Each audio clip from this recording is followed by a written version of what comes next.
Ada penelitian nih di Australia. Katanya orang berumur 60 tahunan yang rutin berkebun, resiko demensia alias pikun 36% lebih rendah daripada orang yang gak berkebun. Gak cuma itu aja. Berkebun juga jadi salah satu terapi buat mengurangi stres. Namanya terapi hortikultura. Warna dan tekstur tanaman juga bisa meningkatkan kemampuan visual dan sentuhan. Wih, asik. Mumpung masih muda, gak ada salahnya nih mulai menekuni hobi berkebun. Mana tahu bisa jadi cuan.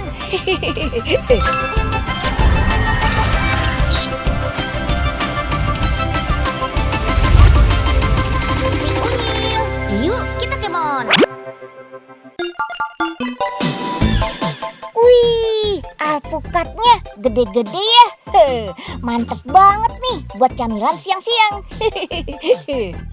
Satu buah alpukat ini bisa mencapai 1,7 kg loh. Bahkan ada yang sampai 2 kg. Wah, 2 kg alpukat mentega aja kita bisa dapat 7-8 buah. Kalau alpukat ini cuma dapat 1 buah nih, tapi kenyangnya bisa berkali-kali lipat. Aduh, sakit gigi. Apaan tuh yang jatuh? Kayak alpukat deh. Tapi kok gede bener ya? Unyil, ngapain kamu di situ, Nyil? Unyil lagi tiduran, Kak. Ngomong-ngomong, itu alpukat jenis apa sih, Kak? Bentuknya kok beda ya? Iya, Nyil. Emang alpukat ini bentuknya bulat. Namanya alpukat kendil. Kenapa dinamain itu, Kak? Kendil itu singkatan, Nyil, dari kata katon elok nanging dadi impening lelakon, yang artinya kelihatan elok seperti impian petani. Wah, nama yang bagus. Mencerminkan buahnya juga ya, Kak. Untuk menghasilkan bibit unggul, harus pilih dari biji yang kualitasnya bagus.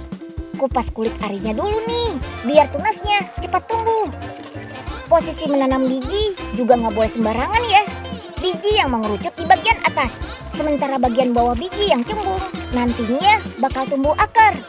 Jadi hati-hati, kalau salah posisi tunasnya bisa tumbuh terbalik.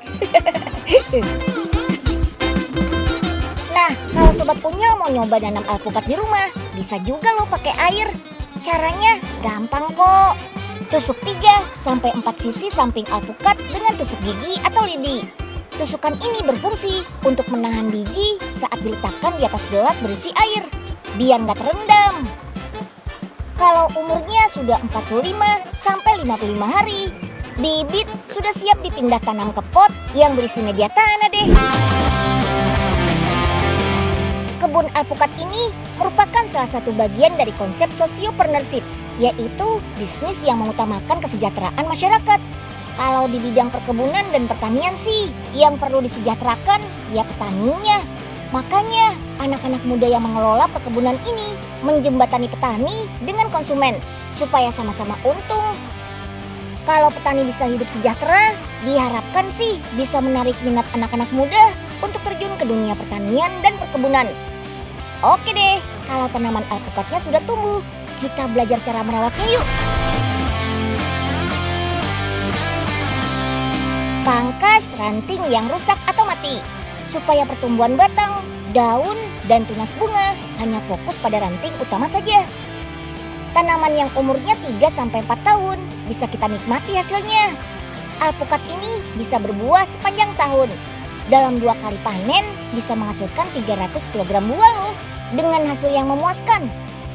Sebelum dikirim, alpukat paling bagus ukurannya minimal 650 gram dan kulitnya mulus. Biasanya sih buah yang dipetik masih setengah matang. Jadi kalau mau cicipin ya harus sabar. Tapi nggak usah galau deh, Unyil punya solusinya nih. Cara paling gampang, simpan alpukat bersamaan dengan pisang. Gas etilen pada pisang akan mematangkan alpukat satu persatu. Nah, kayak gini nih, alpukat kendil yang sudah matang. Daging buahnya tebal, rasanya manis, gurih, lembut, dan legit. Enak juga nih buat diolah dengan bahan-bahan lainnya. Kayak yang mau Unyil buat kali ini, avocado opera cake. Pertama, kita buat Jokonde sponge. Karena teksturnya seperti busa, kuncinya ada di adonan putih telur nih. Jokonde sponge biasa digunakan kue-kue di Eropa sebagai dasar tart, khususnya opera cake. Sekarang kita buat avocado buttercream yuk. Kocok kuning telur sampai berwarna kuning pucat. Lalu campurkan dengan air yang direbus dengan gula. Sekarang masukkan bahan utamanya, alpukat dan unsalted butter. Aduk sampai merata ya. Saatnya finishing nih. Kita cetak Jokonde sponge dengan cetakan bulat. Olesi Jokonde sponge dengan simple sirup. Masukkan buttercream, lalu tutup dengan Jokonde sponge di atasnya. Sentuhan terakhir bisa kasih hiasan coklat atau buah-buahan sesuai selera. Biar tekstur lebih padat, masukkan ke freezer.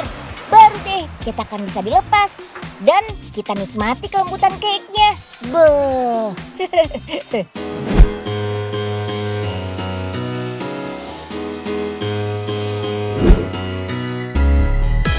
Buat yang lahan rumahnya terbatas dan gak bisa menanam pohon, bisa milih tanaman hias yang banyak diburu juga nih.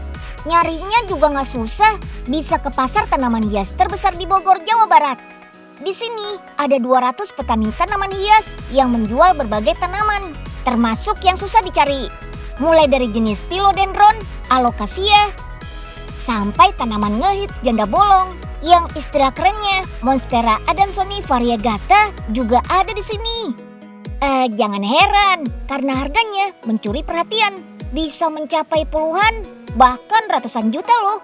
Apalagi jenis variegata yang memiliki 2 warna daun, hijau dan putih, bisa lebih tinggi lagi harganya. Wow, fantastis kan?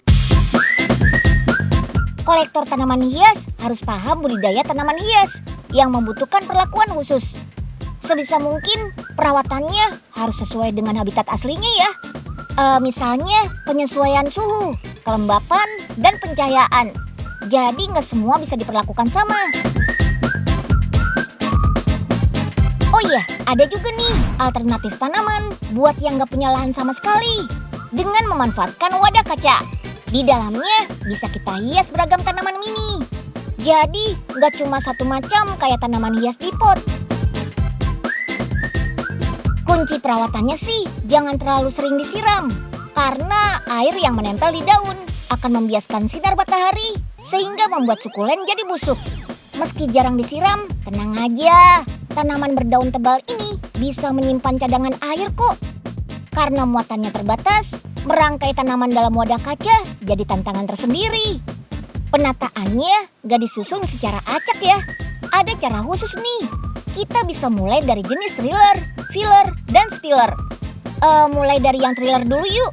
Jenis sukulen yang berduri atau tinggi. Biasanya jenis ini yang dilihat pertama kali. Lanjut ke jenis filler yang bentuknya menyerupai bunga. Jenis ini berguna untuk menghiasi jenis thriller. Lalu ada spiller, sukulen yang bentuknya melebar. Atau bisa pilih sukulen yang bentuknya menggantung ke bawah. Penutupnya taburi batu zeolit sampai menutupi media tanam.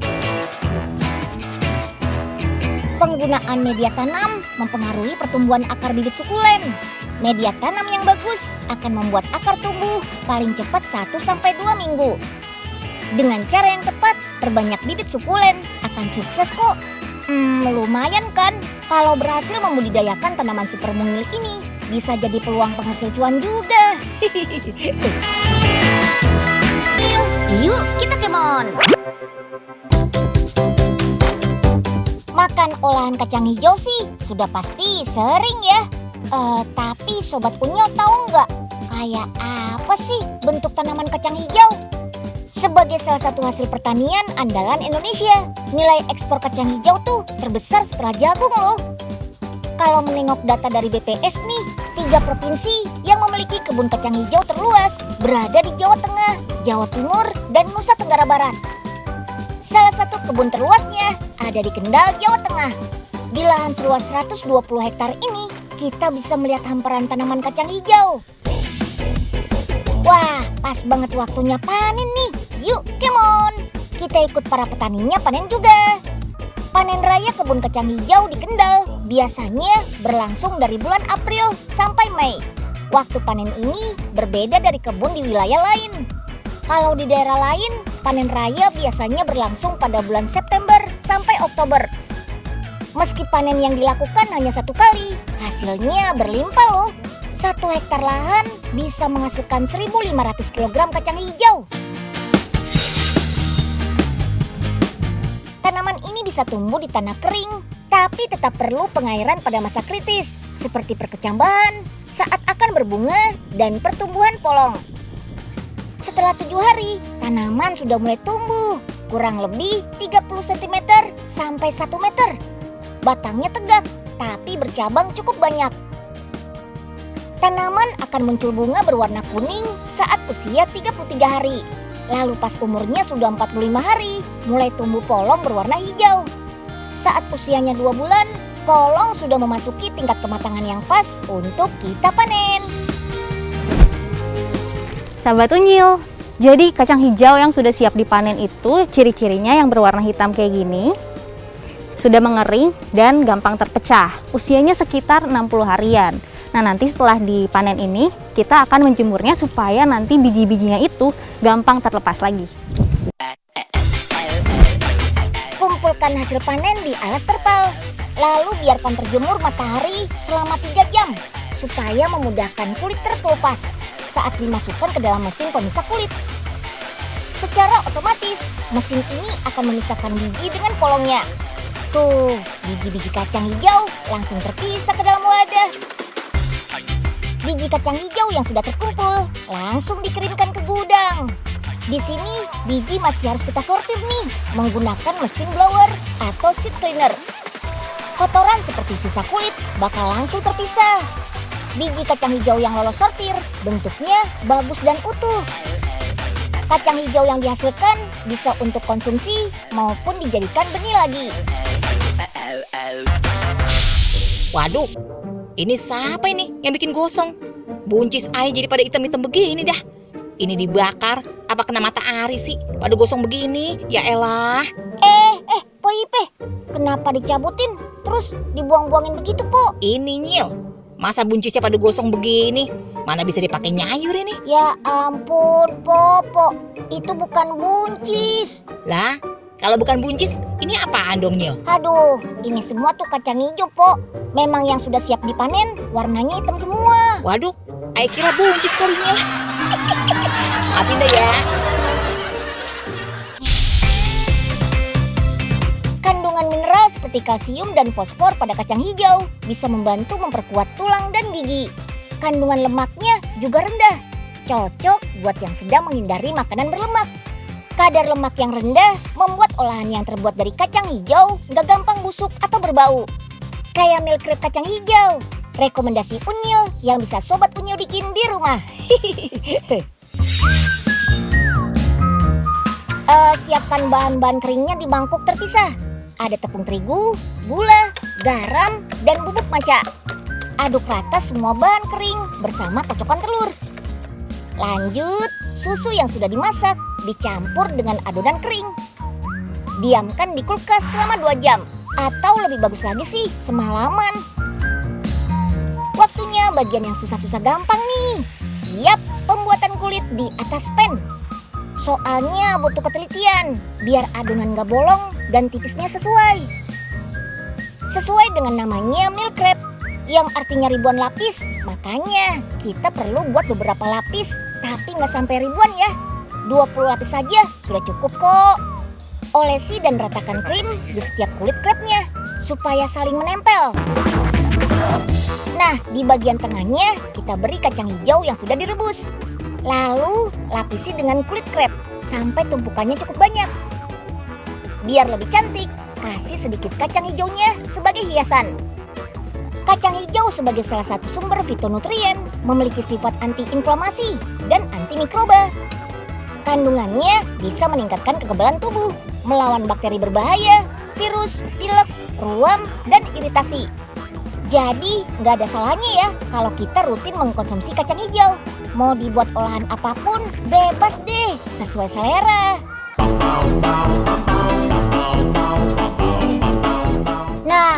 yang ini olahan kacang hijau versi tradisional nih. Yap, pia.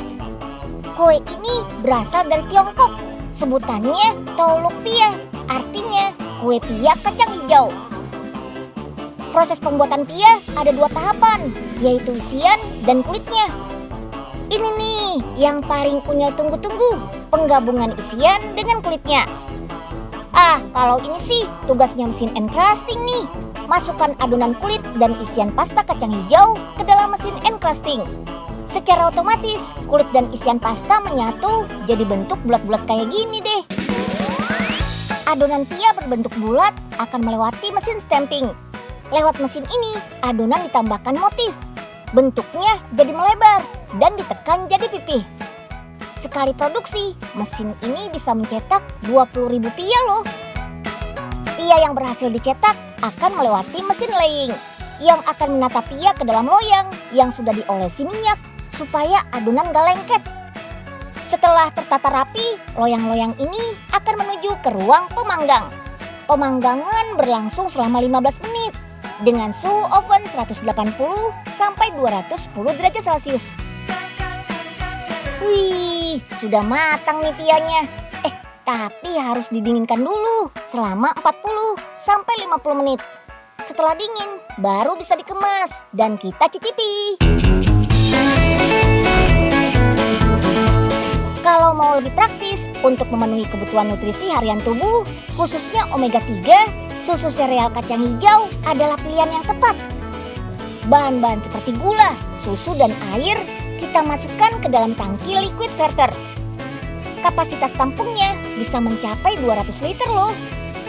Masak larutan dengan suhu 75 derajat Celcius selama 1 jam. Lalu masukkan bahan-bahan lain seperti larutan sereal oats dan kacang hijau. Proses pemasakan ini berlangsung sekitar 3 jam. Lama-kelamaan warnanya mulai berubah jadi hijau nih. Larutan susu sereal ini juga melewati proses pasteurisasi alias pemanasan larutan sampai suhu 85 derajat Celcius yang bertujuan membunuh bakteri dan mikroba patogen. Inilah yang membuat minuman jadi awet, lebih tahan lama, dan aman dikonsumsi. Selain praktis bisa dibawa kemanapun, minuman yang mengandung serat kacang hijau bisa memberikan efek kenyang lebih lama. Ya lumayan deh, membantu menahan lapar kan? Tapi ingat, karena kacang hijau memiliki serat tinggi, tetap perbanyak minum air putih ya.